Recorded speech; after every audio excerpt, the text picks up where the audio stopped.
Indian ഫുട്ബോളിൽ ഖാലിദ് ജമീൽ യുഗത്തിന് മിന്നും തുടക്കമാണ് കിട്ടിയത്.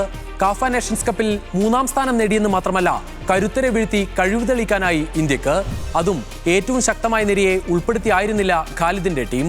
ISL ക്ലബ്ബുകൾ അഖിലേന്ത്യാ ഫുട്ബോൾ ഫെഡറേഷനുമായി തർക്കം തുടരുന്നതിനാൽ മോഹൻ ബഗാൻ സൂപ്പർ ജയൻസിൽ നിന്നുള്ള താരങ്ങളൊന്നും പട്ടികയിൽ ഉണ്ടായിരുന്നില്ല.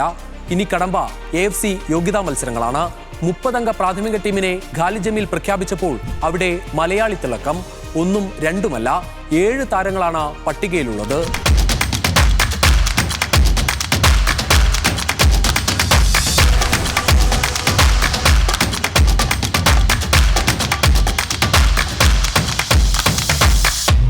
പ്രതിരോധ നിരയിലെ മലയാളി പേര് മുഹമ്മദ് ഉവൈസ്. പഞ്ചാബ് FC താരത്തിൽ പരിശീലകന് പരിപൂർണ വിശ്വാസം.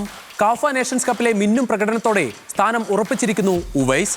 മലയാളി കരുത്തിലാണ് മധ്യനിര ഖാലിദ് ജമീൽ ഒരുക്കുന്നത്. പ്രാഥമിക ടീമിലുള്ള 10 പേരിൽ 4 മലയാളികൾ. ആഷിഖ് കുരുണിയൻ, ജിതിൻ MS, മുഹമ്മദ് ഐമൻ, വിപിൻ മോഹനൻ എന്നിവരാണ് ടീമിലെ മലയാളി കൂട്ടം.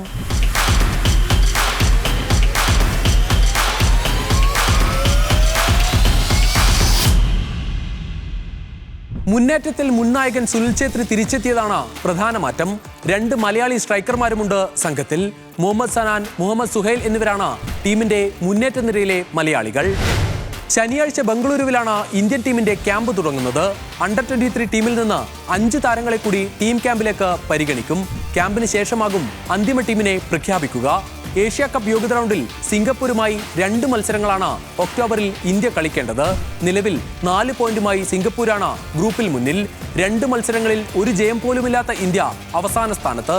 ഖാലിദ് ജമീൽ യുഗത്തിൽ പ്രതിഭകളെക്കാളേറെ പ്രതീക്ഷയാണ് നമുക്കുള്ളത്.